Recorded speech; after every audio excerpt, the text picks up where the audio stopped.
વિછ્યા પીજીવીસીએલની બેદરકારી। વરસાદ પહેલા દરેક રિપેરિંગની કામગીરી કરવાની હોય, મોન્સૂનની કામગીરી કરવાની હોય, પરંતુ કામગીરી ન કરવાથી વરસાદ શરૂ થતાની સાથે જ અનેક ગામના ફીડર બંધ છે, ખેતીવાડી ફીડર બંધ છે, ટાઈમસર રિપેરિંગ થતા નથી। વિછ્યા પીજીવીસીએલની ઓફિસે ટાઈમસર કમ્પ્લેન કરવાનો ફોન ઉપાડવામાં આવતો નથી। નબળી કામગીરીના લીધે થોડા પવન આવતાની સાથે થાંભલા પડી જાય છે કે પછી અનેક પ્રકારના ફોલ્ટ સર્જાય છે, તો ખેડૂત સેવા સંગઠન ગુજરાતના માધ્યમથી વિછ્યા પીજીવીસીએલને જાણ કરવાની તમારી પાસે માણસો નથી કે પછી સાધનો નથી કે પછી અધિકારી નથી। ક્યાં કારણોસર ખેડૂતો અને ગામડાઓને ભોગવવું પડે છે। 4 દિવસથી લાઇટ નથી, ખેતીવાડીની કે ગામડાની। યુદ્ધના ધોરણે દરેક ગામડા અને વાડીની લાઇટ શરૂ કરવામાં આવે તેવી રિપેરિંગ કરવામાં આવે, અન્યથા આગામી દિવસોની અંદર ખેડૂતો સાથે રાખી પીજીવીસીએલ બીજા ખાતે ધરણા કરવામાં આવશે અને એક ગ્રાહકો બિલ ભરી લાઇટ વાપરે છે। અવારનવાર ચેકિંગના નામે પણ આ ખેડૂતો અને ગામડાઓના લોકોને પરેશાન કરવામાં આવી રહ્યા છે। જે કેસવી ગુજરાતી સાથે કરશન બામટા, આટકોટ।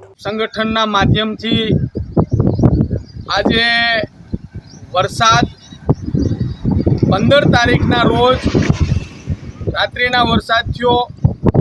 એ વરસાદના કારણે પીજીવીસીએલની બેદરકારીના લીધે જે ચોમાસા દરમિયાન દરેક પીજીવીસીએલના ઇલેક્ટ્રિક જે તાર હોય, થાંભલા હોય કે પછી વિવિધ કામગીરી ચોમાસા દરમિયાન મોન્સૂનની કરવાની હોય, પરંતુ કોઈ કામગીરી કરવી ન હોવાથી આજે છેલ્લા 3 દિવસથી વરસાદ પડતાની સાથે વિછ્યા વિસ્તારના અનેક ફીડરો બંધ છે, અમુક ગામડાઓ બંધ છે, કેટલી વાડીઓના થાંભલા પડી ગયા છે। કારણ કે જે તે વખતે થાંભલા પડ્યા હોય ત્યારે એની ધારાધોરણ પ્રમાણે એના ફાઉન્ડેશન ભરેલા નથી।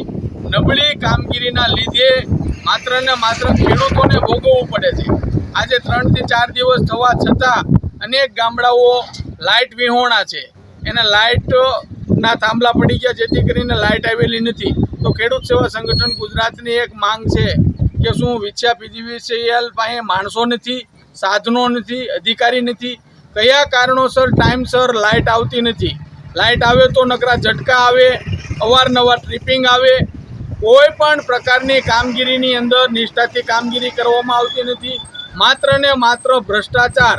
જે થાંભલા ખોડવામાં આવે એ પણ એની લંબાઈ, પહોળાઈ, ઊંડાઈ પ્રમાણે ખોડવામાં ન આવે, ફાઉન્ડેશન બાંધવામાં ન આવે, નબળી કક્ષાનો માલ વાપરવામાં આવે, જેથી કરીને ખેડૂતો ખૂબ હેરાન પરેશાન હોય। તો ખેડૂત સેવા સંગઠન ગુજરાતની એક માંગ છે કે યુદ્ધના ધોરણે વરસાદ પહેલાં જે કામગીરી કરવાની હોય એ પૂર્ણ કરવામાં આવે અને 100% ખેડૂતો બિલ ભરે છે તો ખેડૂતના ખેતર સુધી લાઇટ પહોંચે। અને બીજું, વિછ્યા પીજીવીસીએલની કચેરીએ જે ફોલ્ટ સર્જાતા હોય એની કમ્પ્લેન લખાવવાની હોય તો એનો ફોન પણ ઉપાડવામાં આવતો નથી।